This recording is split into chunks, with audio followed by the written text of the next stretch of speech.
with it. Do it cause I love it and I stuck with it. We ain't with the subbing in the cut with it. Please none of the talks, I heard enough of it. Like, what you gonna do? Where you at? Who you with? You ain't really about this, don't talk about it. Really on the move, on the map, never slip. Keep your hands to your lips, don't talk about it. Real eyes, real lies, real lies. All the time, stand on it. If we said it, we don't walk around it. Loose lips, sink ships, red cup, blue strips, new phone, who this? No, we don't allow it. Really on go, I don't know what's an off day. Now we on road, came from smoking in the hallway. Now we got... Hey everybody, thank y'all for tuning in on this awesome Friday. We have everybody back in the building today. So DA is here. What up, though? What it do? What it is? What it be like? It's your boy. Your boy. How y'all feeling? How you doing? I feel good, bro. You got it together today? You right now? Right now. Oh, okay. Thank you for the warning, so we know what to expect. Cause yeah. All right. And DJ. Good evening. What's up, my people? Hello. You gotta get him. You gotta give him his title, his true title. Finna be Academy. What is it? Academy acclaimed. Oscar. Soon to be Oscar. Soon to be on Telemundo. On Tyler Perry Network. On ABC, NBC, OBC, GYN. What? Really? Yeah. Mm-hmm. Got an actor, the future Denzel. Oh Lord. The future Denzel. Come on now, get a man his props. Appreciate the love, bro. Appreciate the love. That's you gotta give to him. He doing big things. Yeah. And it was a high profile movie. Like Dreamgirls, shit, that ain't nothing to play with. Definitely. Not at all. You messed that up. They gonna snatch your black card quick. Man, right? It was fun, bro. It was definitely a great experience, man. I'm looking forward to the next one. But I need to wait about 2 or 3 months. I got some stuff coming up and then got some opportunities. Okay. Yeah. Hey, just don't forget about our little people when you make it big. That's all it is. That's all we ask. Give us a shout out every once in a while. Appreciate it, bro. Hey, what's up, Keisha? What's up, Sean? But definitely welcome back. You better be front and center with this whole episode because I put this to the back for you. You talking about me? Yes, you. Oh, I'm here for it. Yeah. So I extended this at this time because you was absent. I'm here for it. I'm ready. Had me over here waiting, even though I get my dose of them like twice a week. So even still. Share the info with me so I can start tuning in. Mm-hmm. Yeah. So how's the week been? For me, it's been good. It's been busy. I got a few things going on. It's been pretty busy, but I'm enjoying everything. I can't complain, It just kind of comes along with it. Yeah. Early mornings, late nights. I can feel that. That's what's up. Definitely what's up. DA, you good? DA. Okay. He over there messing up. Look, just. What's up? I'm here. I asked how your week was, sir. You ain't here. It's over. Nah, I can't even front. It was a straight week. It was busy. Starting to get hang of being a actual civilian now. I'm like, shit, I ain't gotta do nothing. All I gotta do is worry about myself. Shit. What? That's it. All right, bet. That's what's up. Bet. Definitely what's up. Glad to hear it. Sit back and get my tea and my cheese sandwich. Go to my desk, sit down, eat my cheese sandwich. Drink my tea. Just cheese. Just cheese. That's it. Ain't no meat on the sandwich, just cheese. No. You know how the uppity folk got it. You said cheese sandwich, sir. So that's what I'm saying. I'm trying to be like the uppity folks. Had a cheese sandwich, drink tea with my pinky out like this. You must be talking about pimento cheese. Oh hell no, no, I ain't going that I far. was gonna say, look, I was like, I hope not. That's I dip my toe in it. I ain't finna take a dive. okay. That's what's up there. Cool business. Sounds great. All right. Well, hey everybody in the comments. Thank y'all for tuning in. We're looking definitely. This is going to be a great show because we have two awesome individuals on with us tonight. Everybody knows I do a podcast, so I actually met them on the other podcast with the Evening Rush. And day one, I was like, man, they be dropping some gems, boy. Like, whoo! And just to hear their story, man, like they give me a whole new level of something to look forward to. And I'm like, hey, if they could do it, everybody else could do it. But we gotta have them tools to get there. So I had to definitely bring them on because I know the people that I talk to and just being in certain groups, people be struggling in these wonderful relationships these days. Certain stuff be seeming so simple, and it be like this big, and it shouldn't be this big, but it do be that big. So some of it is some of that nice little old recycled stuff from back in the day, I deal with the mama's boy or the daddy's girl kind of stuff. But they're like, okay. So, in these type of times, some of us old folks gotta navigate some of the new stuff and figure it out. So, because it ain't easy. So, without further ado, we are going to bring up Chad and Lenell from My Bulletproof Marriage. Oh, hey. Hi, fam. How's everybody doing? We All are is well. good. That's good. Yes. So starting off, because I know y'all more than anybody else does. So give them some insight on who Chad and Lenell is. Man. So I'll try to give the quick version. Quick. We met in high school. She was 14. Mm-hmm. I was 15. I was a knucklehead. I was in trouble a lot. And we went through a lot of stuff, man. But we were hard-headed. We thought we knew everything, and we ended up starting to date. The world didn't approve. Like, we were from a really small town, and so a white guy and a black girl just wasn't going to happen. And so there was actually riots at our high school the year before I got there, and so we decided to do that. The whole city didn't approve. It was like a whole thing, right? And so we faced that, and we got through it, and kind of the rest is really been history, man. We've been together ever since. I joined the military at a young age. She followed me into the military, but then our daughter, we have 4 kids, but our daughter ended up having a stroke when she was 5 years old, and it like changed our life. And I would say, like, before she had that stroke, our relationship was like not good, right? Not good. It was hell. It was hell. We like in the yard wanting to fight each other bad. We was in the yard fighting each other. He is making it sound really nice. I'm gonna be honest. We was in the yard fighting each other. Okay. Yeah. Yes. On base. On base. Having it. Yeah. Like, just it was what it was. We were young. We had, and here's the thing, is like, both of us had things that we never dealt with. Mm-hmm. We didn't know anything about all this stuff, right? We didn't know about the deeper levels of like the subconscious and how it plays a part into this relationship. So we both brought all this mess into this relationship. And at a young age, we're away from family. We don't have any good examples, and we're just trying to figure it out, man. And we were not figuring it out the right way. All right. And we were 2 kids that had 2 kids. Right. So we got back together. I was 20. 18 when you had Saya, and we were married. I was 21, right? 21 when she walked down the aisle. Pregnant with our second. Yeah. So so we didn't have a good relationship. And I say that because divorce was on the table every other day. We really were at that point where it was like, I don't know if we can do this. We had separated.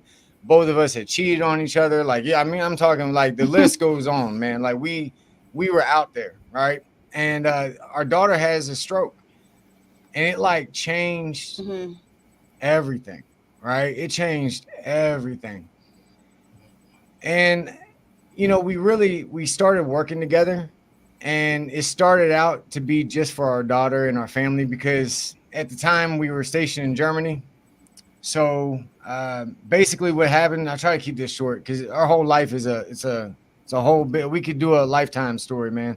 Definitely. Basically they separated us, right?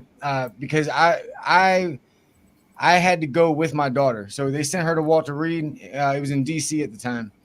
And they made her stay on base because she gave birth while our daughter was in ICU. So no passport, you can't fly. It doesn't matter who you are, right? Yeah. The German government doesn't care, right? You're not moving. So they kept her on base, and they took me, my oldest son, and our daughter, and flew us on a medevac flight with wounded soldiers to DC. And this was over what? That's 2010. 2000, yeah, this is in 2010. So we didn't have like cell phones and stuff weren't like it was today. It was like calling cards, international calling cards, really expensive international calling cards just to talk to each other because she was in Germany. I was living out of a bag, right? And we went through a lot. We finally worked all that out, got together, and we ended up having 2 more kids. They both were diagnosed with autism. So now we have 3 special need kids, and they all have different things that they need from us, right? The 2 youngest ones were on different ends of the spectrum. So it wasn't like one size fits all here, like and we were still young, y'all. Like we didn't even know really what autism was when this had just we were thrown in the fire, and that's how we learned how to deal with the fire, right? That's how we learned how to get through, is by being thrown in it. But all of this stuff was a saving grace, because we began to first start working on our relationship for the kids, but then it became about us. We began to fall back in love. We began to trust each other and become a team. Like things that we kind of forgot about because we were fighting so much before all this happened. We forgot why we fell in love. We forgot why we chose to do life together. You know what I mean? And we started to get that back. Fast forward, I get out the military and I retire, and I'm riding motorcycles, and I get hit by an 18-year-old in a 4-way intersection. He ran a red light and ran over me. No one thought I was going to come out of that, but I did. And being the hard-headed man I am, about 2 years after that, I decided to get back on another motorcycle. It was more to face the fear than it was to get on a motorcycle. But I felt like I had to face that fear. And so this time I think I'm smart. I'm with like a group of 10 people on all Harleys. Like how you don't hear a Harley, beyond me, right? But this dude didn't, and he ran me over again. I flatlined twice. That time, the second time was the worst one. He hit me at like 65 miles an hour on I-95 South. And I went over a Jersey barrier into a construction zone. Needless to say, I've had over like 6 surgeries. Doctors didn't think I would walk for at least 18 months. I proved them wrong, did it in 5. We just been through a lot of stuff. And we got to the other side of all this. And what we realized is that if you allow it, your struggle will truly benefit you. It'll elevate you, right? If you allow it, if you can have the right perception, because, how you see a thing changes the thing. You know what I mean? I don't think people understand that. And I'll say that again for the folks. How you see a thing changes the thing. Okay. So it could be a bad thing, but we define what's bad. And so we chose to use all of that almost like an alchemic process to bring out the better in us. And it worked. And we got to the other side of that, and we realized, and a lot of people were coming to us for advice because they wanted what we had. They wanted to be able to work through stuff, because unlike what you see on YouTube and on TV, things aren't perfect, right? Like things are going to happen. Marriage is hard. It's hard, y'all. And if you didn't come with instructions, which very few of us did, it's even harder. All right. And you learn it, and most of us don't have good examples, right? No, I mean, come on, man. Like, even if you come from a decent family, you probably didn't have communication examples, good communication examples, right? You probably had somebody that knew how to negotiate it enough to have the other one be cool and move on, but not actual communication, right? And so we learn these things and then we bring it into our relationship and wonder why, they don't last, and we got to go through, umpteen different relationships before we get it right, and so I guess our message is always going to be that you can make your relationship bulletproof, right? If you're willing to do the work, if you're willing to have the right perspective, if we can do it, y'all can do it, right? We were, I'm telling you, yeah, like separated the whole nine, like, so we decided to start helping folks because they kept knocking on our door wanting our help. So here we are trying to we love you, TK. yeah. Love y'all back. Yeah, man, the first thing I want to say is thank you for your transparency, bro. It's the awesome thing about it is it's good to know that someone may have a similar story and you can see how it looks on the other side. It may not be the exact same, but we've all been through something, and anything that looks familiar and that you can relate to. So it gives a lot of people like, okay, let me just stay put just a little while longer. So man, I appreciate that, bro. Yeah, man, I appreciate you. Yeah. No, yeah. If you can hold on, things do get better. Like it doesn't feel like that in the moment. No. Right. And that's the thing. In the moment, yeah, if you had asked us 10 years ago if we would be better, no. I'd be like, I hate her. She could die. We really were. I deployed to Iraq and we were hating each other. Yes. I got blown. I went on a mission for like 40 days and it was just a bad time, right? And I came back, I was all messed up in the head. I was frustrated, mad. I didn't call like, hey, I really miss home. I was like, you know what? Fuck you. And she's yelling at me. And, so in that moment, you don't see, but that's every storm, right? Like you don't see the light on the other side. But if you hold on, man, I swear to God, like I always give the working out example, right? You don't go to the gym, pop some popcorn, sit down, start grubbing on the popcorn, watching everybody work out and think that you're going to get strong. You don't. You got to get on the treadmill, lift the weight, and it's not comfortable. It's hard. It hurts. And in the beginning, you don't see any impact from what you're doing, right? There's nothing. You look in the mirror, same scrawny dude, right? You don't see it. Keep doing that routine for a month, 2 months, 3 months, a year. And now all of a sudden you look in the mirror, you're like, oh, and the things that were once hard are now easy. Okay. It takes a lot more to challenge you.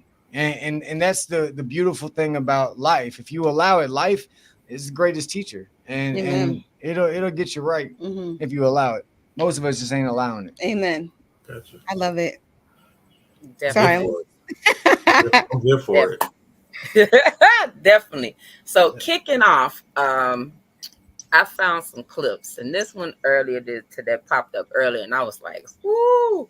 I know somebody is dealing with this," because we said we was talking about conversations and boundaries. Them tough conversations that we hard to have, and of course, a lot of people don't feel that you should have boundaries in relationships, but those boundaries are important.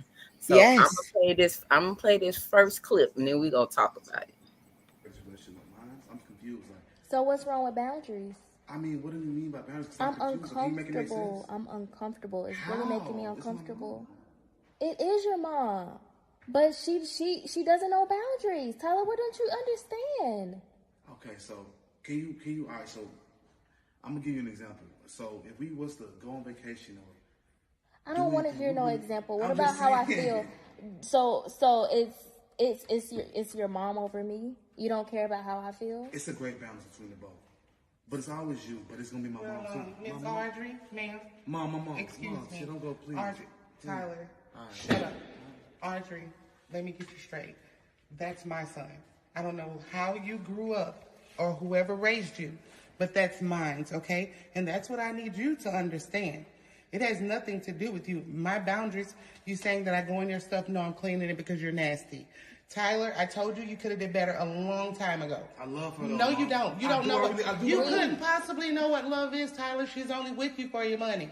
No, I'm not. Yes, you are. What Mom, do you do? Mom. What do you do for a living? You do nothing. I have an online business. You just want to sit here and be I have cute. an online business. But what money does it make? It makes Tyler's money. It makes money. No, it's Tyler's money. It's not your money. Who asked you to come in here? No one asked me. My son pays bills here. You don't pay bills, sweetie. Mom, Okay. You don't pay bills. You pay no bills here. So are you gonna let her talk to I me can like talk to that? her any way I please because guess what? You came from me, Tyler. No, I'm This saying is- though, come thi- on, you can't be disrespectful. This is way too uncomfortable. You can't be disrespectful. You know what, Tyler? This is my lady. though. uncomfortable. You can't be doing It's this. Too much. Audrey. Skit. Ooh. I mean, I know that I really do hope that's a skit and that wasn't for I real, don't and somebody think so. I really think take that was for real. and played that for the She world said, to "I'm see. uncomfortable." That was okay. Yo, yeah. One, There's so much wrong. I'm with about that, to say like, no, you, one, yeah, you're just my talk. okay. Yeah. You're my boyfriend. One, you're just my boyfriend. So there's so much into that. There's a difference between me and my husband and me and my boyfriend. There's a big difference preach. into that. Okay. So when you're my husband, the mother definitely does not come before me. Never. And I never had to worry about that with him, but I know a lot of people do worry about that. But I will say, if you are in a marriage, your mother does not come before your spouse, period. Nobody comes before your spouse. Not even your own children come before your spouse. It took me a long time to understand that, but I got straight from my father, who corrected me on that.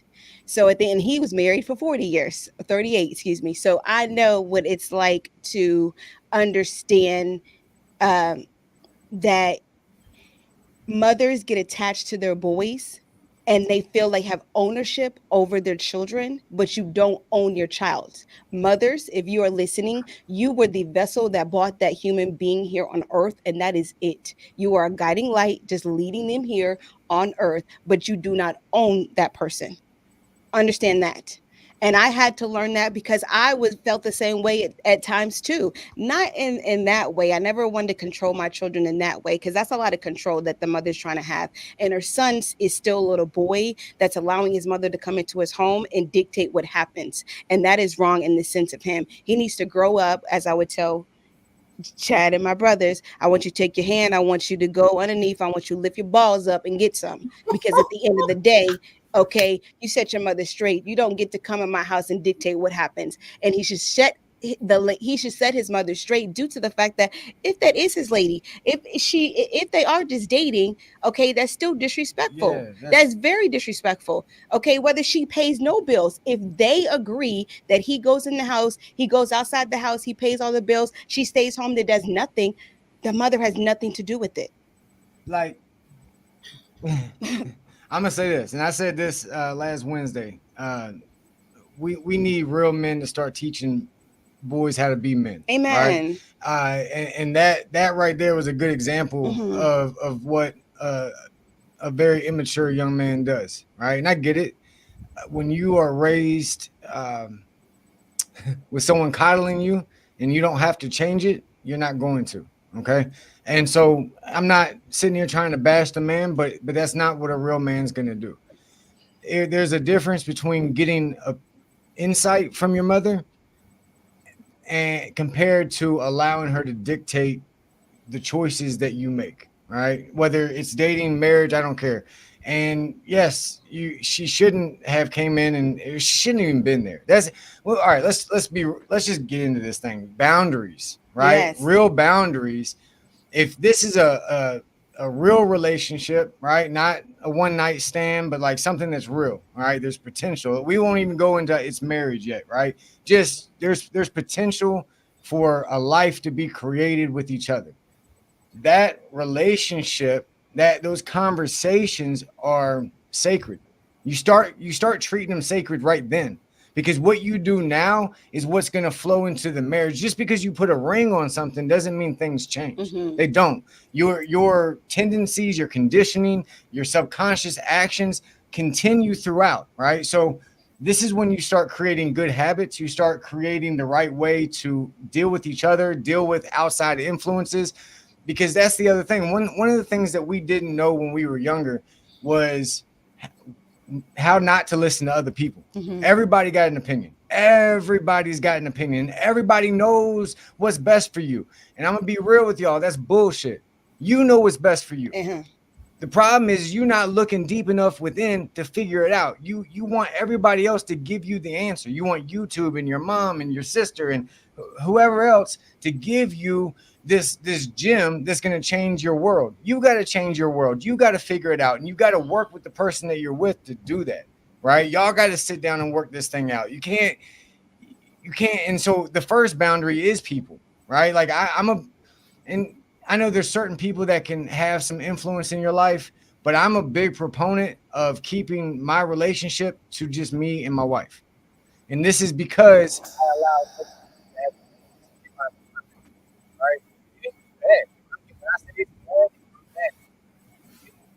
Hey, Chad, something might have happened with the mic because your mic got low. Can you hear me? That's better. Good. Okay.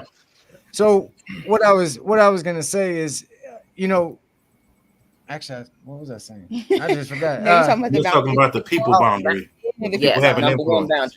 So people having influence. I didn't understand, man. And some of these people were really close to me. And just because someone's close to you doesn't mean they have the wisdom to guide you through the storm. One, if you're going to seek wisdom, seek it from an individual or individuals that have been through some stuff and got on the other side. They are where you want to be. If that's not your mama, don't talk to her. If that's not your brother, don't talk to him. If that's not your friend at work, don't talk to him about it because they can't help you. Right? They could be the coolest cats in the world, right? Cool, great. That does not make them qualified to help you with this, because I'm telling you, you will lose out real quick. You will lose out real quick. So that's the first thing. Set those. That's the first boundary you have to set. Right? Is people don't influence what happens with this. Right. Right? Because once you open that door, it's a flood. It's a flood, and it usually takes off throughout marriage, years and years and years. And it's hard to close that door back when you're so used to people pushing you and telling you and guiding you. You can't think for yourself, right? And like I said, I don't care what everybody believes, but what's within you is you got it. You got it. Yep. You got it already, right? We just don't look deep enough to really grab hold of what's within us, right? So yeah, that's the first thing I would say is like, you got to check that, man. Too many people are rocking with their parents too. Like, well, my mom. Did you see the example that your mother led to you?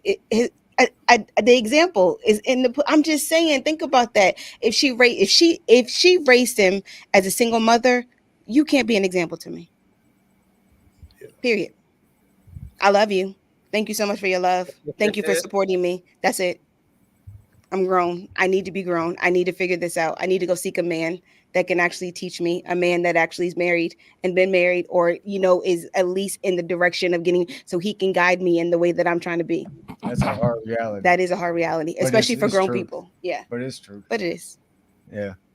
It's something we had. I mean, like I said, we trial by fire, man. Yeah.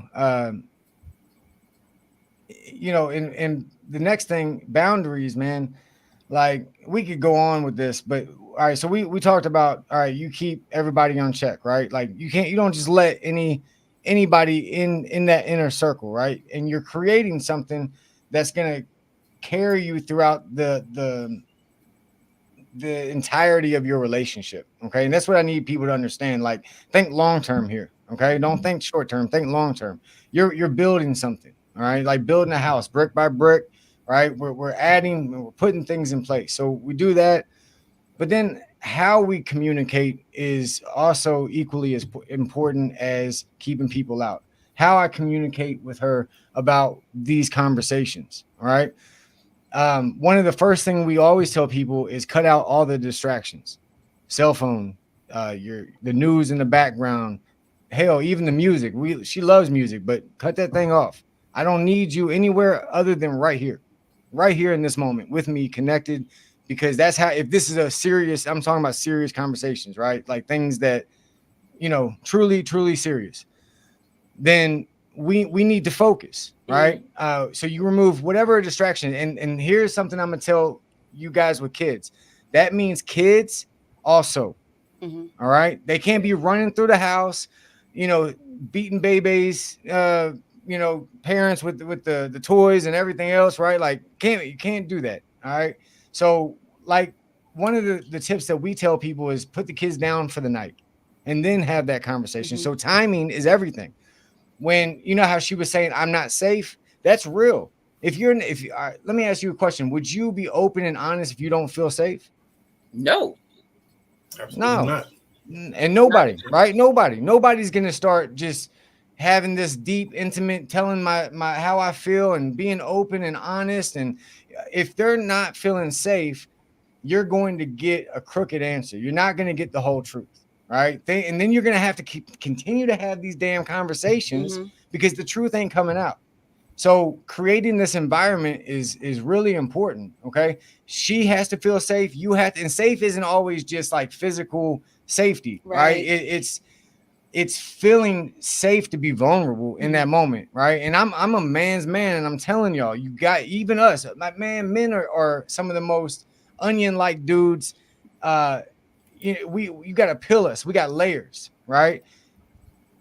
How are we supposed to allow that to happen, right? To get into what's really going on in here if the environment is not right.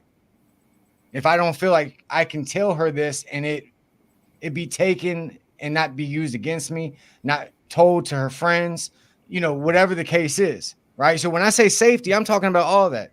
That's why I said the very first thing is this stays between us, period.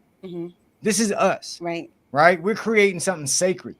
And this sacred union, it's only got room for me and this one. That's it. Everybody else got to get out.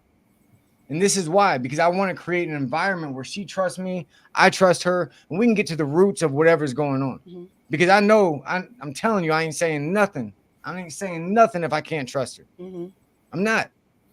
And I think not even men, just people are like that, right? Yeah, because she kept saying, I'm uncomfortable. Yeah. And he wasn't listening to that. That was like, she was giving him so many key words in that video, just saying that. Well, he was. The thing, and that's what I was going to get at, because if you listen to him, he's telling his mom, yo, you need to chill.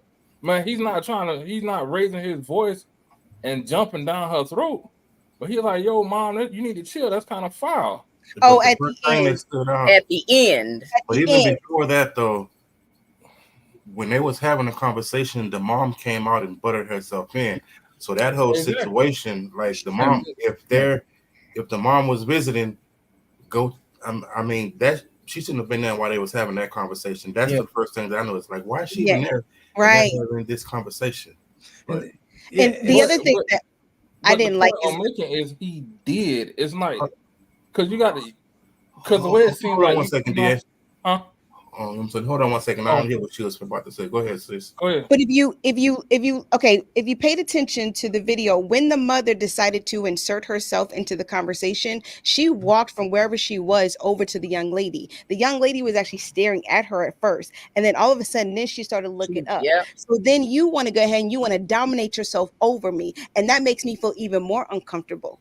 So therefore, but that's another thing when it comes to boundaries, right? That you have to be comfortable and you have to know, like, yo, I need space. I need to know that when I'm speaking to you, I'm looking you eye to eye. We tell people that all the time. Like, if you got your arms closed, you're closed off to what I'm trying to say, right? If you sitting here and you got your hands all moving around, hold on, I don't know what's about to pop off with you. You got all these different things you have to think about. And so when the mother is over her, right? She already said, staring at the mother, I'm uncomfortable, but now you're gonna come over me and let me know that I'm basically belittled, like I'm under you. I don't think so. And that's exactly what she did. Yes, did the boyfriend then say to the mother, like, hey, he did try to check her, but baby, that's kind of late. You should have checked your mother as soon as she opened up her mouth. Excuse me, wait, one real quick.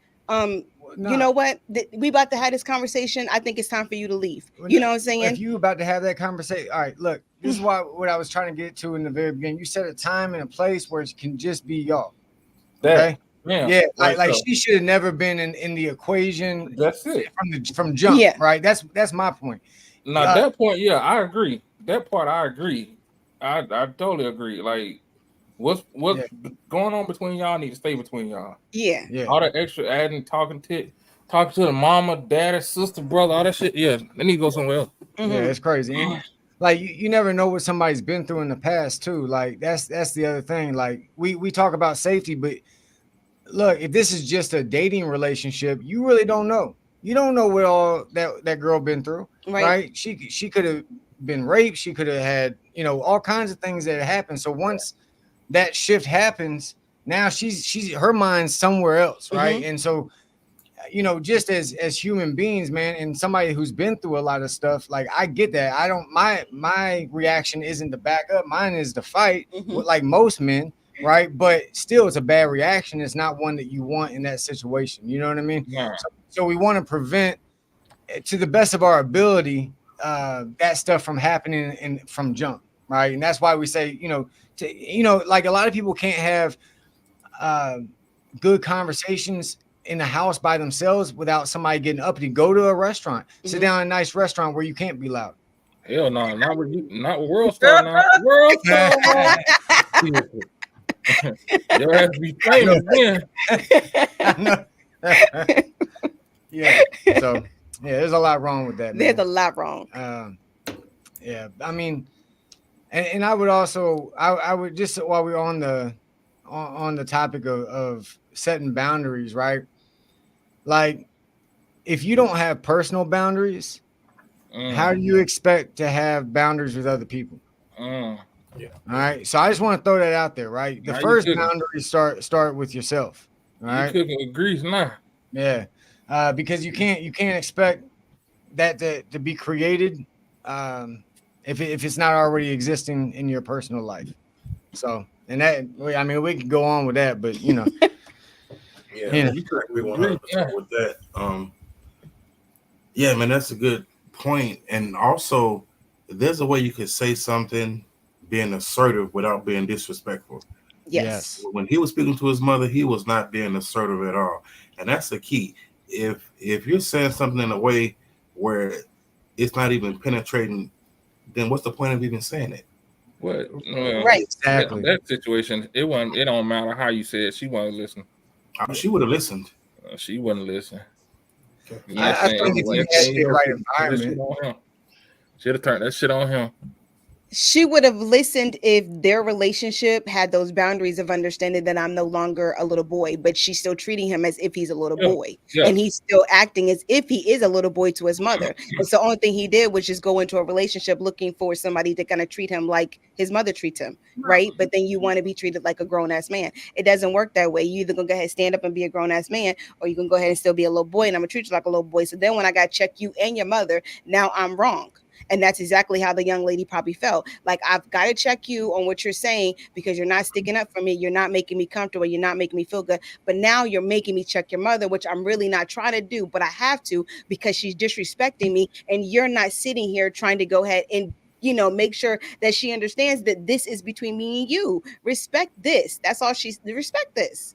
And so I think if they had that, because when you have a relation, we've been married for 19 years. We've been together for over 20 something years. We both have never had to have that in our marriage. That's the one thing. I'll check somebody real quick. He's always been quick to check people. I'm straight. But my parents always respected our marriage. They never came out of pocket because they understood, oh, hey, hold on, he is the man of this house. You know what I'm saying? So every time, wherever we moved at, they came to visit, they were always like, is he good with this? Hey, Chad, how you feel about this? Are you good with this? Hey, always checking in and making sure, like, he's the head of this house. Fellas, if you want that, then you actually got to live that. Amen. Right? So, like, that's what I'm going to leave that at that. Like, you already kind of said that, right, about the little boy status, right? But we want man of the house, and we want our women to respect us, and man, come on, right? You're not acting like that. You're not leading that family. You're not doing the right things. Hell, you don't even respect yourself. Come on, man. Like, I mean, I could go on this all day, and the only reason I know is because I was there, right? Like, I'm not too big of a person to let you know, man. Like, and I hid behind the tough guy thing and the fighting and but all the while I was the most messed up out of everybody, right? Like I was the one trying to hide everything that was going on. That's why I can be so transparent now, right? Because I had to get that right. I had to face all of that. And my mess is now my message, right? And so it'll all work out, whoever's listening, right? Like things will work out if you give it time, but you got to understand it. Whatever you want, you got to start being that, right? You got to start being that right now. We like everything is energy. You attract the energy that you are. I'm gonna tell you, you attract what you are. Yes. That I'm not talking about just people. I'm talking about just energy, drama, peace, whatever you're looking for. You got to be that, right? Start being that. That's why I say personal boundaries, respecting yourself, knowing yourself. You get that right, then all of that other stuff starts falling into place, and you can have a good life. That's right. So, a question as far as personal boundaries, can we just elaborate just a little bit more on personal boundaries and like what that kind of resembles, what it looks like? Yeah. I mean, I have, yeah.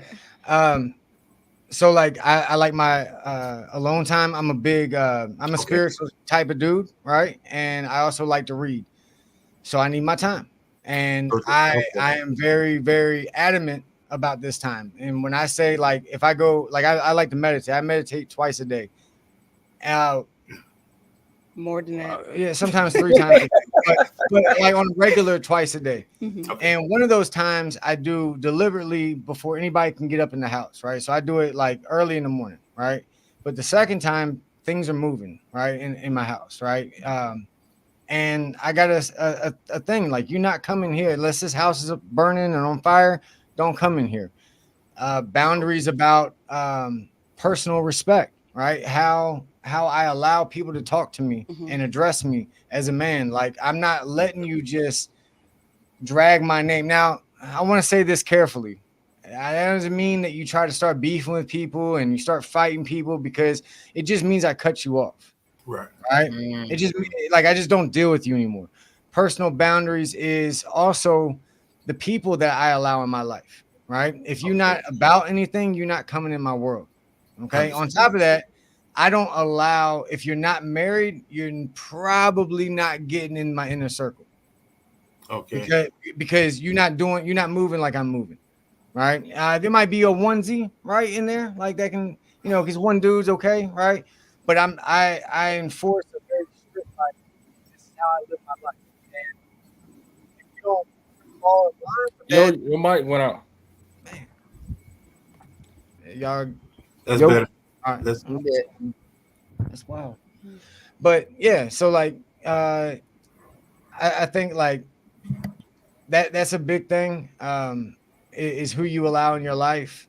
Yeah. And I asked you that for a purpose. I asked you that question to elaborate on personal boundaries, just for the sake of, for one, you have to be strict with yourself. Yeah. You have to know yourself. And if you say you're going to do something, you have to follow through.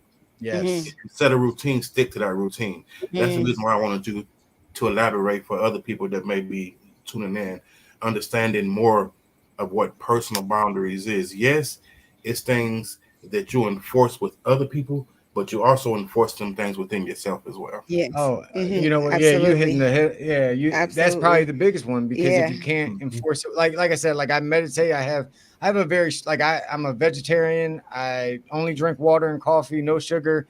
Like all of these things, it started because of my physical well-being, but it also, I started seeing big changes in my spiritual life and just my demeanor as a man. And so now I'm very strict with the things, the way I live my life, right? Like I'm not bending on that. I think too many people are influenced by the outside populace, right? Our friends, our, YouTube. I always say YouTube because they're called influencers for a reason, right? And they're influencing you. But you have to check all of that, man. And if you're disciplined with yourself, then you're going to be able to do that in other areas of your life. And I really do feel like the disciplined life is where greatness is produced. That's where your greatness starts coming out. And this is coming from a guy that, was voted most likely to fail.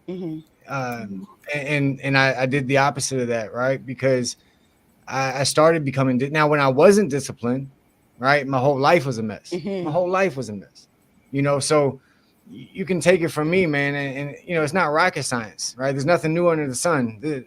For centuries they've been telling us to do this, right? The wisest of the wisest, okay? From Egypt to India, back here, the wisest of the wisest, okay? Telling us how to live their life. That's why some of the most auspicious times are early in the morning, like 4 or 5 o'clock in the morning, right? That's why I get up at that time to go meditate. There's an energy there, right? But you have to be disciplined to do that, okay? And again, if you're disciplined with yourself, if you're willing to treat yourself well, then you're going to treat other people well. If you're not going to do that with yourself, you're probably going to be dogging other people out, because you're dogging yourself out, right? If you don't keep the promises you make to yourself, you're not going to keep anybody else's promises. True. I love it. Sorry, I love it. I love listening to them talk. I do. That's it. That's all. I'm off my soapbox. That's good stuff, man. Yeah, definitely. I definitely love that, because, like you said, even with having boundaries in life, and I think me and DJ can agree on this one. We probably didn't learn that till probably the last couple of years in life about boundaries, and having boundaries not only with like the person in relationship, having boundaries with family, like really pushing boundaries with family.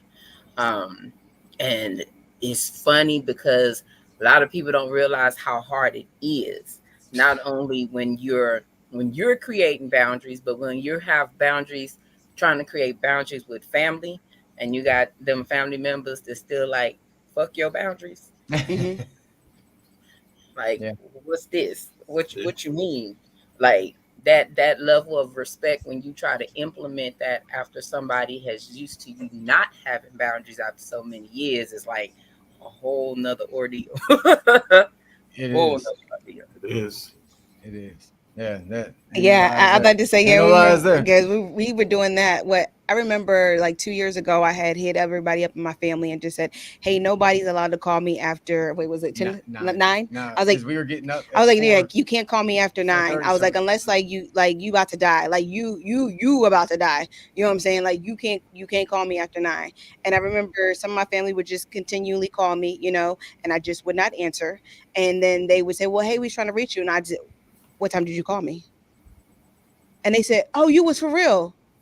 No, I just said that. Yeah, I was for real. Like, what the? Yeah, you cannot call me. So then after a while, I just stopped talking to him. Like when he says that, you know what? This is what I learned, that you don't really have to do much when you just working on you. You don't have to do much. You just work on you, right? And then I just allow the universe to do the other part. And I learned that. We learned that quickly. I said, okay, I got you. Like, I'm going to keep doing me, and I'm going to keep listening to me, because me is listening to God. So I'm going to keep doing that. And when I do that, then you do everything else. I appreciate you so much. And you just wake up. People just fall off. Yep. And you know what? You'd be like, okay, I didn't have to have a conversation. Thank you. If I see I love you regardless. I love the human being you are. We just don't have a relationship any longer. And I think if that's what he was saying, when you don't have to go out and fight, you don't have to make arguments, you don't have to have these long conversations. You just keep doing you and watch God do God and remove everything that's not supposed to be in your way. And that's exactly what I love, how y'all mirrored each other just now. Just FYI, I saw that mirror because he was what he was speaking on. It's like you brought it to life. As you work on you, elevate yourself, change your energy, then the stuff that was attracted to you is no longer going to be attracted to you. It's going to make room for the newness to be attracted to you. Oh, yes. I love it, dog. That's it. Yeah. I mean, like people, like even family stop. They just fall off, man. Like it's hard in the beginning, but I think it's harder for us mentally because we're used to that. We're attached to that, right? Mm-hmm. We care about their opinion. We care about, what they might say to other family members, right? Whatever, right? And that weighs on our mind and convinces us to give in on our boundaries. And this is the biggest problem. You have to stay consistent, y'all. Like if this is really you, then you just living, you're just living, right? And this is the thing. Like people try to do things, and the reason they can't hold on to it because it's not really them, right? They're not really making it them, their lifestyle. If this is your lifestyle, this becomes easy, right? And like she said, then you see them and there's no hate. I see a lot of people change their life, and they do it for all the wrong reasons, right? They heard it somewhere and they're like, yeah. And then they see people that didn't change, right? Maybe the people that in your family or your friends still kind of doing their own thing, right? And they look down on them, right? Like somehow they're better because they started doing X, Y, and Z, right? And that's how you really see that you didn't really grow. That's not real growth, right? Real growth, you can look at them, love them for who they are, because you know, I heard something, and this was from a Swami in India, and he said, if you can't see God in your brother, you won't find God in the temple. And it's so real, man. It's so real. Like, if you can't look at them and just love them for being them, for where they are, like, we act like our shit doesn't stink, like we didn't have to come up and progress out of certain bad habits and tendencies and grow. And you know, so like when you do grow and you decide to say, hey, I'm gonna up my game and I'm gonna become better, make sure that you're not looking down on people that maybe aren't at that point in life, right? Like, just love them for what be the example for them, right? Like, instead of looking down. It's crazy. And I'm gonna say one more thing too. I'll go a little deeper. So it's all about conditioning in life, right? So we're all being conditioned. So like for me, when I was starting, I talked to myself for a minute about, okay, I got to go ahead and send this text out to everybody and let them know that this is what I'm changing. This is how I'm moving, right? And I thought to myself, okay, what is that going to do really just for my close family, like my brother and my mom? I was like, okay, how this going to work? Because I was conditioned that like they were my everything. Right. That no, family is everything. And my mom taught me that, like, you know, like it was like going to church on Sunday. That is everything. You know, you have to. This is what we do. You're conditioned to do this. So in your mind, as you grow older, this is what you think. This is what you believe. This is what you saw. This is all you know. And then you turn around. And then when you start to figure out who you are, right? You were created individually by this creator. And he's like, no, I didn't put that in you. I didn't say that. That was just that was her. That's what she told you. That's what she might believe. That's not what I told you. And when you start to really believe that, you go, oh, okay, got you. And you just start walking in that. That's what I'm saying. You just keep walking in that. That makes so much sense. And I just realized that it's all about the conditioning that we have. You let that go. Let your ego go. The ego that tries to manipulate you and try to tell you, oh, no, you have to do this. If you don't do this, this is what they're going to say about you. If you don't do this, this is how they're going to feel about you. Let that thing go. I think that it's just there. Put that down, put that ego down, and just really walk in this intuition that leads and guides you in all ways. This right here is the truth. This right here, this thing here will mess you up. Okay, it will mess you up. Okay, you put that ego and that mind down. Everybody thinks, oh, I'm fixing my mind. Yes, you do. You need to really work on your mind, right? Why? Because your mind controls you. You start to learn how to control your mind. Boom. Then you won. Control your mind, and then you win. Yeah. Conditioning. That's good. And the thing about conditioning is it doesn't start off easy, but it gets easy as you go. Yes. Conditioning. That's right. Yes. And I think at this space, as when we're trying to grow and be better, it's that process of unlearning and learning the right way. And that unlearning is hard because especially if that's all you know and you didn't got down the line in the age bracket and you're like, oh, wait, I always thought this is how that was. Because I can say that I've done that. I'm one that has always been available to everybody, family, friends, or whatever.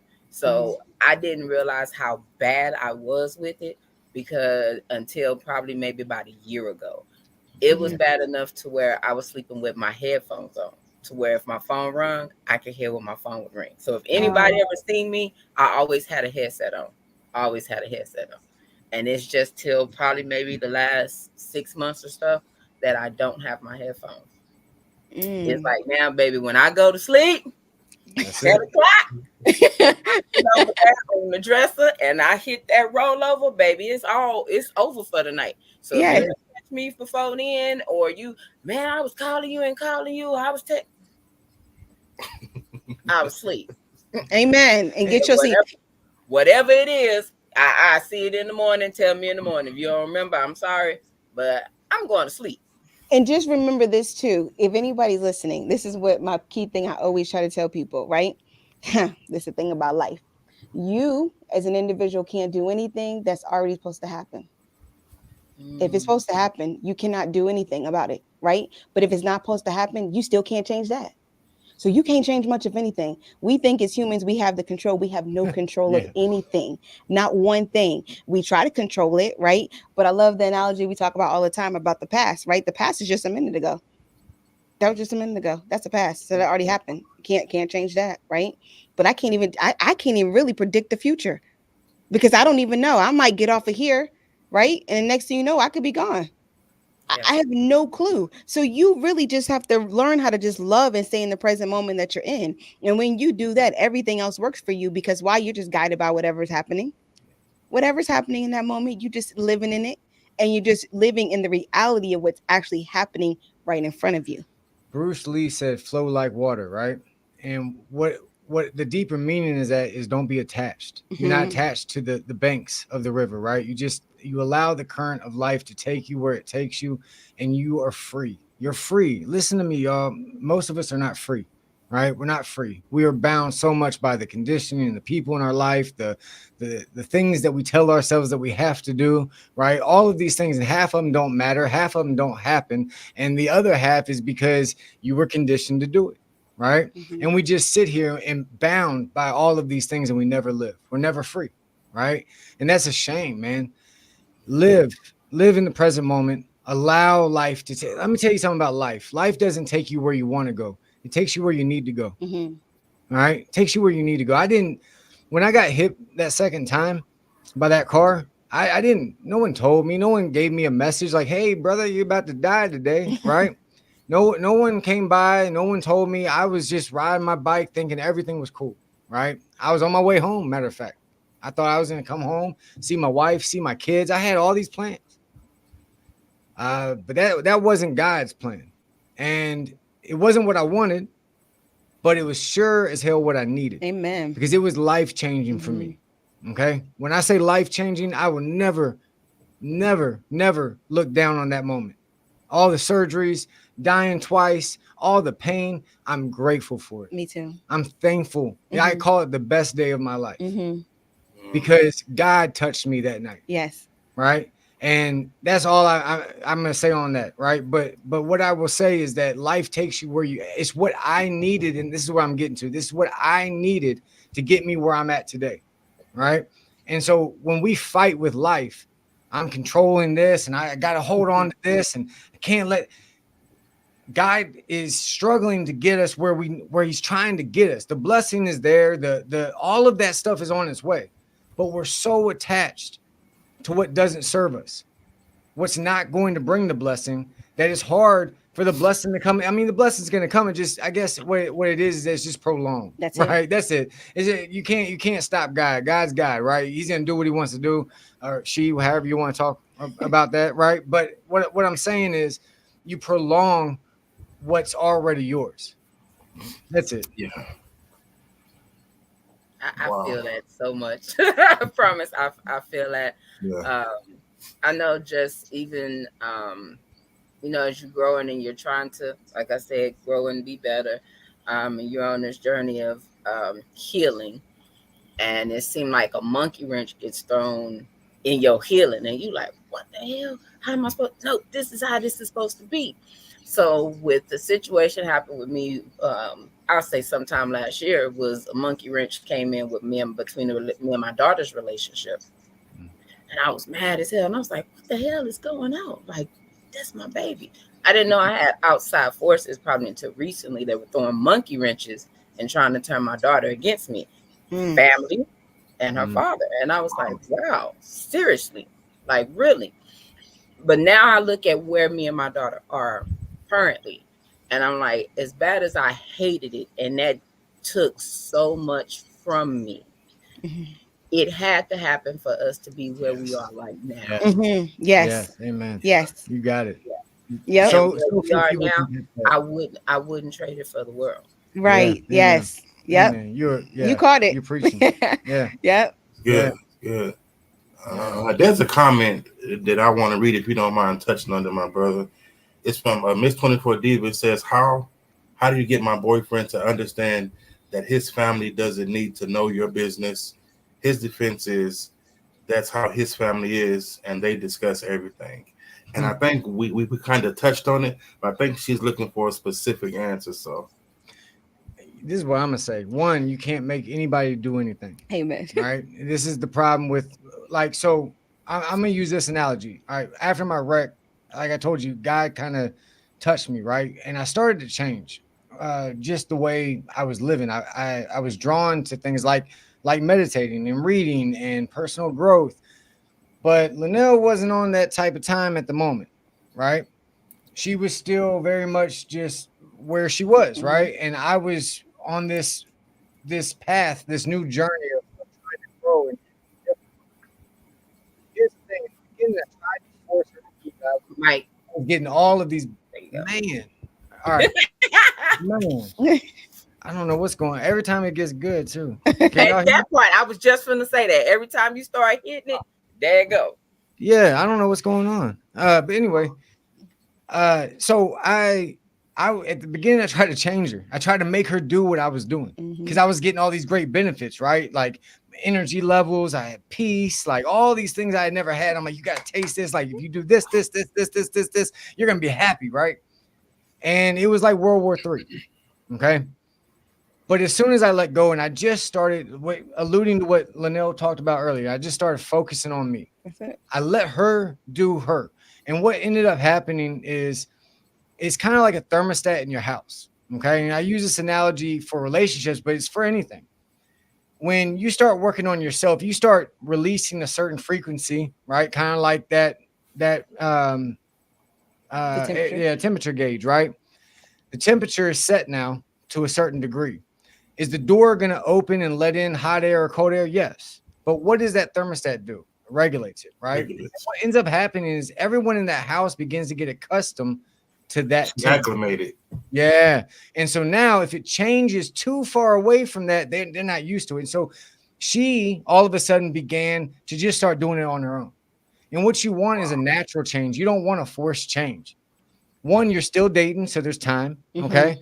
I would not, and this is just my personal opinion, I would not get married until y'all get that fixed because it's not going to get no better once you get married. All right.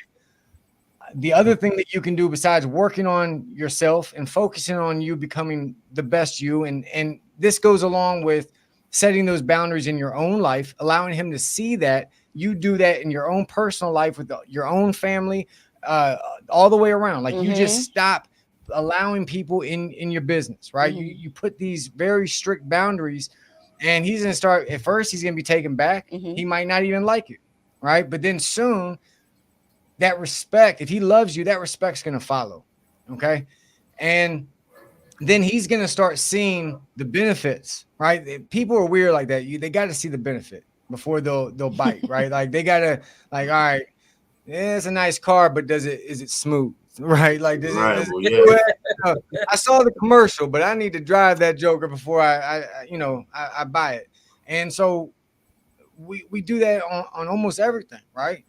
We gotta taste it. So you got to give them that taste through your own life. And then as y'all get closer and you start developing that, start having those conversations, right? Start taking time out, just you and him, sitting down and not doing it in a way like you need to change and you need to stop telling my business, but from a way like, man, I feel so grateful when I know I can talk to you and it's just me and you, right? You start framing it in a way to where they want to do more of that. You know how she got me walking? All of my stuff is fake, from my pelvis to my femur, right? Walking is not the funnest thing for me. My wife was like, baby, when you walk with me, I feel so safe. Man, it's just, I feel like the most special woman in the entire world. And what did my ego do? I want to make her feel, yes, Superman, right? I'm in it to win it, right? And I'm out here speed walking and shit, right? Why? Because she did it. She framed it in a way that didn't put me on the defense. It made me want to come in deeper into that conversation and made me feel like what I was doing was increasing that for her. If he's a good man, which I believe that he is, right, then he wants to make you feel good. He wants you safe. He wants you protected. He wants to elevate you, but he has to know how. And you got to frame it in a way that he can do that for you. Yeah. Go ahead. Yeah, that's good, No, man. that's right. I love that. So the key thing, my brother, is you have to show people how to treat you. And how do you show them? You show them by being that. You are the example. Yes. So if that's what you want, then this is how you have to be with your family and with everyone else all the way around. Yes. 100%. I love it. I love that.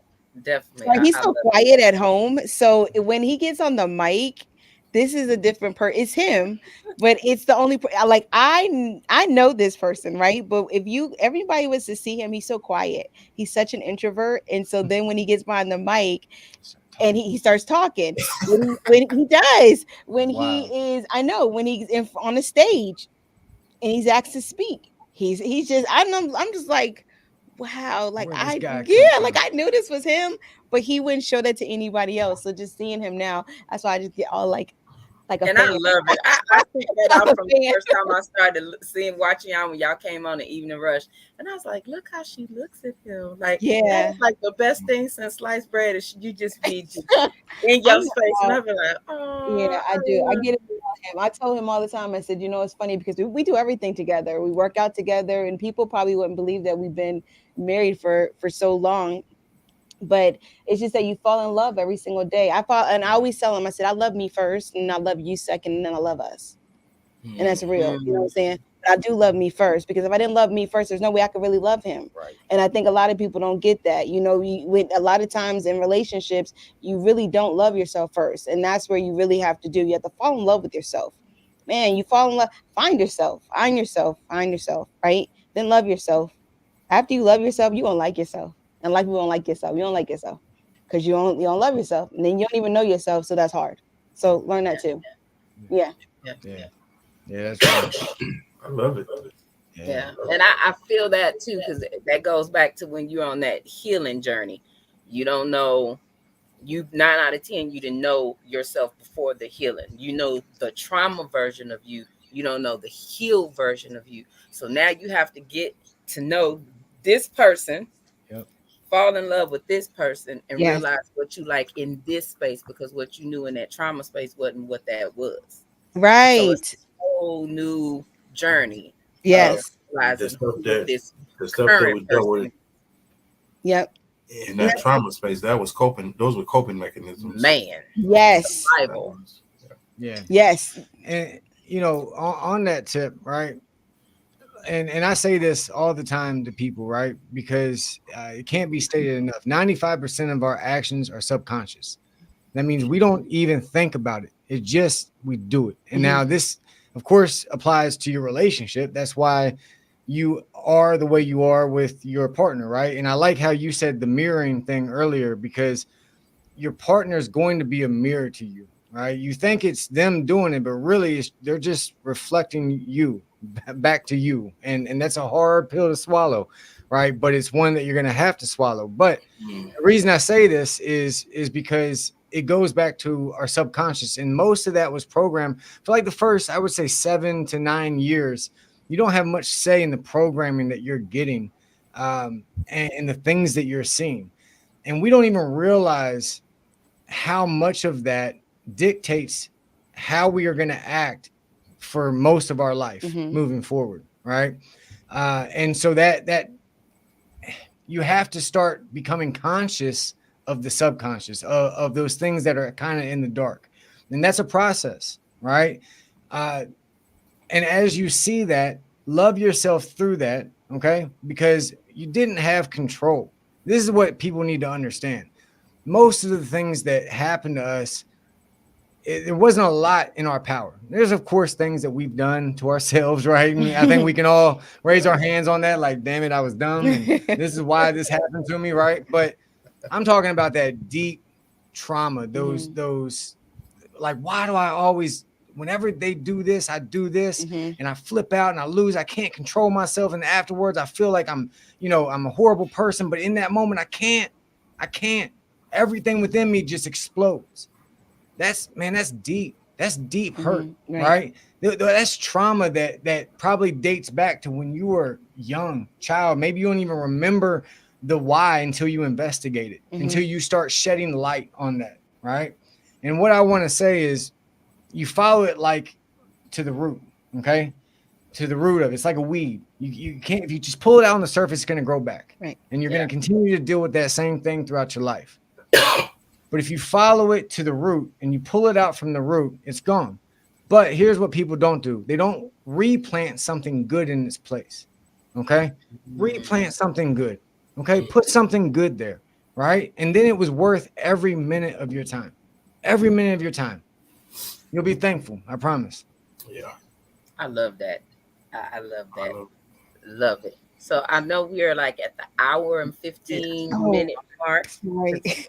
Time go fast, you know. No. So we definitely gonna have to do a part 2 because we didn't really touch on them tough conversations. Oh yes. That we need to have. So we got to have y'all come back. Yes, we would love to come back. Seriously, love to come back. We would definitely schedule that because this what you say? Let me know. I'm sorry, I was. Oh, you was in that moment. I was like, let me know. I'm here for it. Because this is feeling. This is I like I said, I love the gems that y'all drop, and I get so much from y'all episodes. Thank you. Y'all come on. That's why I'm all in there. I'm like, I'm over there be taking notes. Thank you. Thank you. I love it because this is a space where, like I said, a lot of people need help. And when you grow up in an environment, like when you start mentioning before, and you said getting information from your mom and stuff, I ain't getting information from my mama. My mama have been married and divorced 6 times. Oh, and, right. And that ain't. Yeah, they don't know. Yeah. So it's like, no. So, when you can't get that knowledge or you don't have that from your parents and stuff that you can get. And at my age, all my grandparents are gone already. So you don't get that in that knowledge when you need it. So you got to get some tools to help you navigate and get through it because it's like you don't have nobody in that space that's there and that's doing it, and you can show an example of them doing it. You can see the work and be like, that's right. What's up. That's why I say y'all give me hope in relationships because when I first heard y'all's story, I was like, damn, I know people, his first accident would have been like, I'm out. I can't do it. And then to turn around shortly after and getting up, it's been a whole lot of people would have folded and would have been like, I can't do this. This ain't it. And it was funny because the day that he had the accident, when I got a call from his friend saying, hey, by the way, you got to come to the hospital. I said, okay. And he said he knows somebody else hit him again. I said, oh, okay, got you.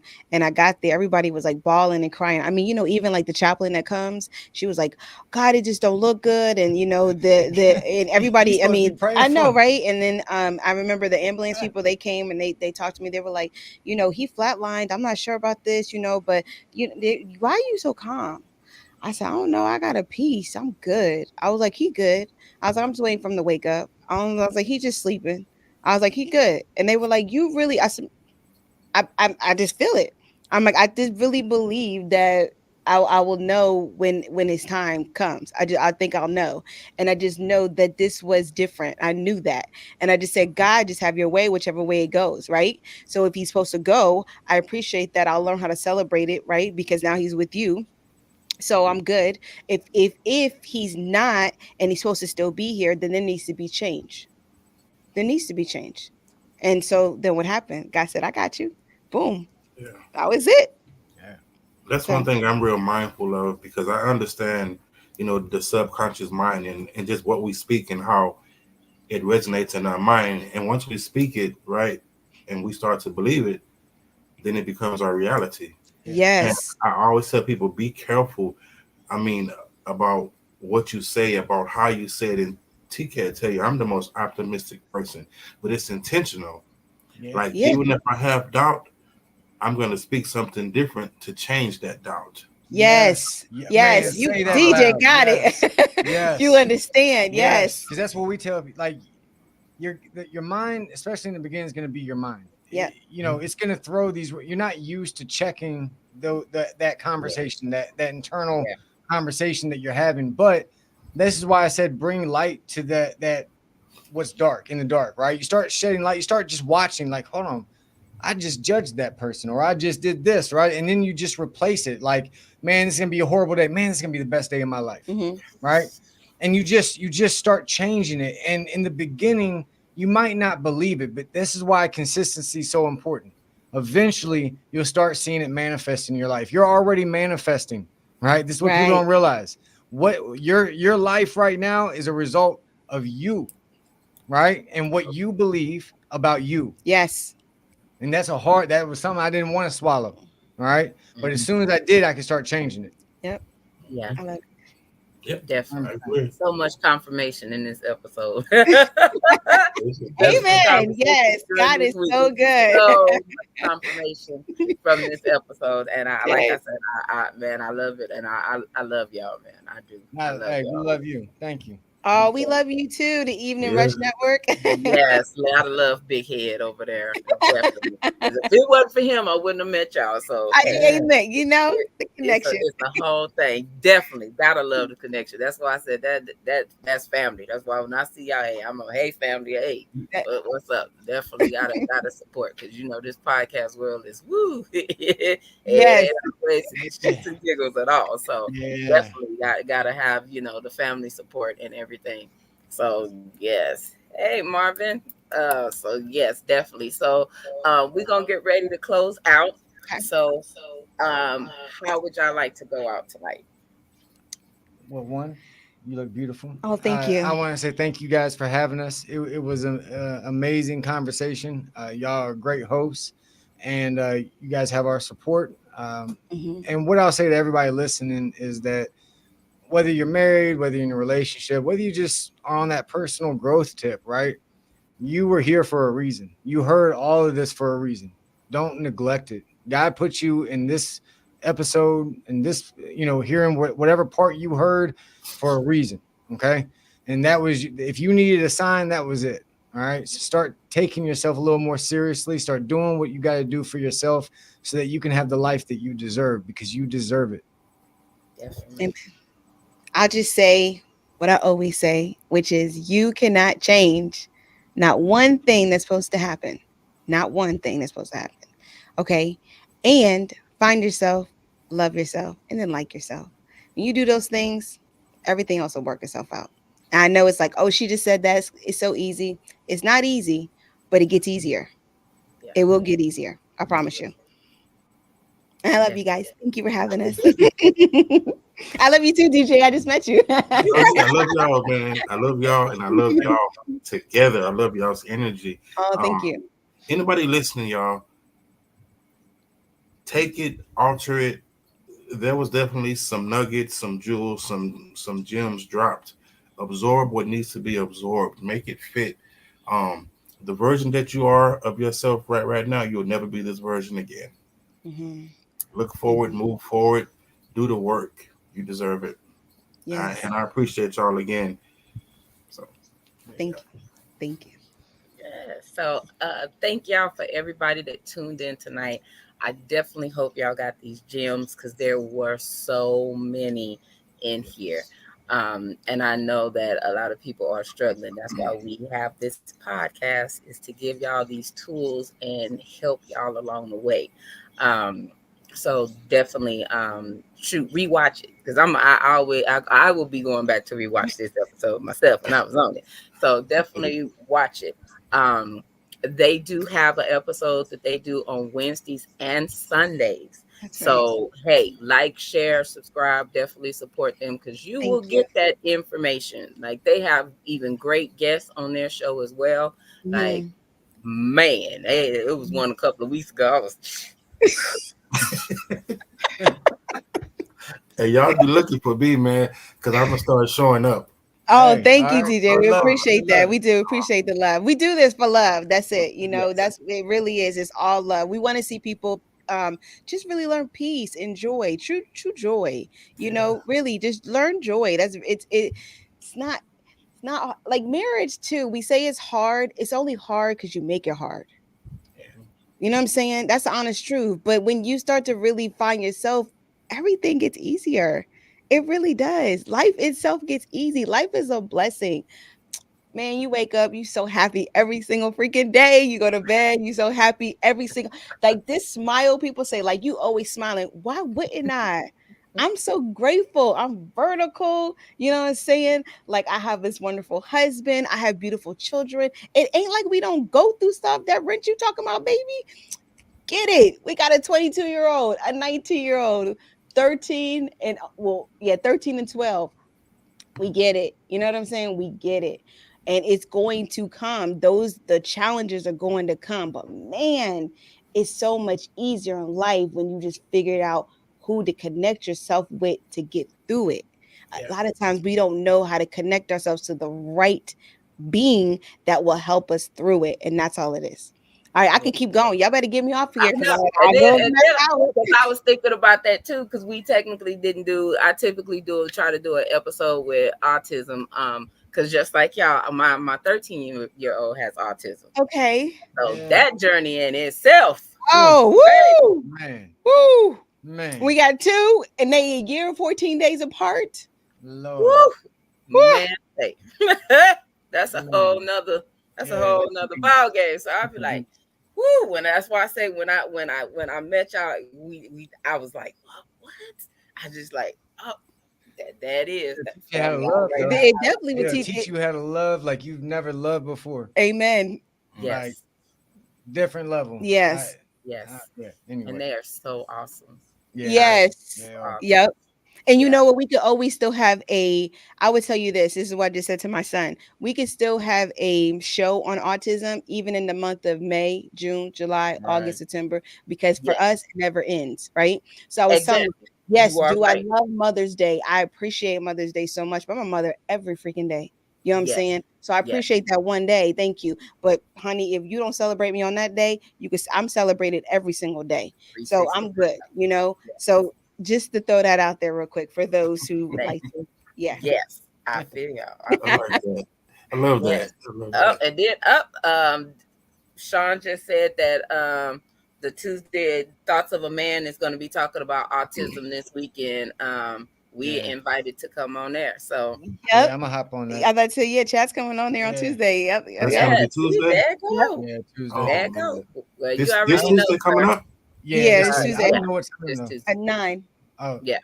That's right. What time? So 8 Central. 9. No, 9 Eastern. We're Eastern. So yeah. So 8 Central. I should be able to make it. I should be done by then. Okay. Sir, make sure you remind me, because you know what my life been by like lately. So remind me, but you know I got you as always. So I don't know why you didn't say nothing in the first place, but I'll harass you later. So Lord, because my schedule, I'll be like, oh Lord, it be getting busy. So tomorrow I will be a guest on Morning Mimosas podcast at 12 Central. We've had her on before, and I've been on her show a couple of times. So she hollered at me, and she was like, "Hey, it's about stress awareness." And I was like, "Whoo, you caught me in the middle of this wonderful storm of stress that I'm dealing with. This must be a sign from the God." So I was like, "Girl, I was like, let me work out this schedule so I can try and do that, because you know, me and my babies is doing family swim classes." Okay. So this has been an adventure itself. It's been good though, but it's been a whole adventure. But I was like, let me see if I can work this schedule around that so I can show up for you and then still make this with my babies and stuff. So we worked it out. So yes, I will be on there tomorrow. Send me the link. I'll be in the comments. Stress management. I'm like, Jesus, man. I don't know how Chad drink that coffee with no sugar, but I'm getting there though. I ain't gonna lie. I've noticed I'm getting there. If I got my creamer, I'm good without no sugar. I'm all right with it. It was a little adjustment, but all I drink is water and coffee. So you gotta think like it's still a treat because I don't. That's all I got. And you can, and if you want to start changing like your sugar, just go to like coconut. So coconut palm sugar is it's not have it. That's what I I'd rather said. not. That's what I said. So coconut actually will, once it hits your body, it actually will, you'll lose weight, because coconut itself, it helps with fat. So it actually will break down the fat that's in your body. Oh. Yeah. Well, so you just signed me right on up for that. If you can get past that. So if you can get past the taste of it, then you're good. But that's just that's really I good. tried stevia at first, and I about spit out my coffee, and I was like, I didn't like it. Yeah, I didn't like that one myself. That actually, that's like, it's not good for you. It has a lot of side effects. It's not really good for like cancer cells, and actually with your brain cells with stevia. But like I said, that's only because I looked up all these sugars for, because he was like, getting away from sugar. And then I was like, okay, I can get my kids away from sugar. How do I do that? But they kind of, I conditioned them, right, to like sugar all their life. So I said, let me see, how do I kind of fix this for them and for myself too. And then that's when I started learning, like, oh, there is like good sugar for you. Coconut is one of them. Agave is another one that's good. Yes. Just maple syrup. If you just do maple syrup, that's another one. Honey, but everything is balanced. Moderation, yeah. Everything, right? So then people, like, for me, I was getting carried away with honey because I was like, oh, honey's good for me, and I was putting honey. No, can't do that. It was too much, and so just moderation of everything. But I can send you all those little tips because I could talk. I love this. This is my thing. I'm gonna be on a podcast talking about it, so I'm excited. I'm excited. Let me know because I will tune in. Yes, I'll hit you up. Send me that information. Yes, I will send you the information. I'm gonna talk about all that. To lose. Don't let that coconut go and eat that on out. Not a problem. So yes. So y'all definitely tune in. Like I said, like, share, subscribe to both podcasts, and hey, y'all gonna get filled. So hey, that's what it is. So I thank y'all again, Chad Lenell, for being on, and we will book that for episode 2. Yes, and get that other information. And hey, we gonna rock out with another great show. I hope y'all enjoyed, and thank y'all for watching. TK's appreciate y'all. Bye. We out. Yeah, what's up with it? Do it cause I love it and I stuck with it. We ain't with the subbing in the cut with it. Please, none of the talks, I heard enough of it.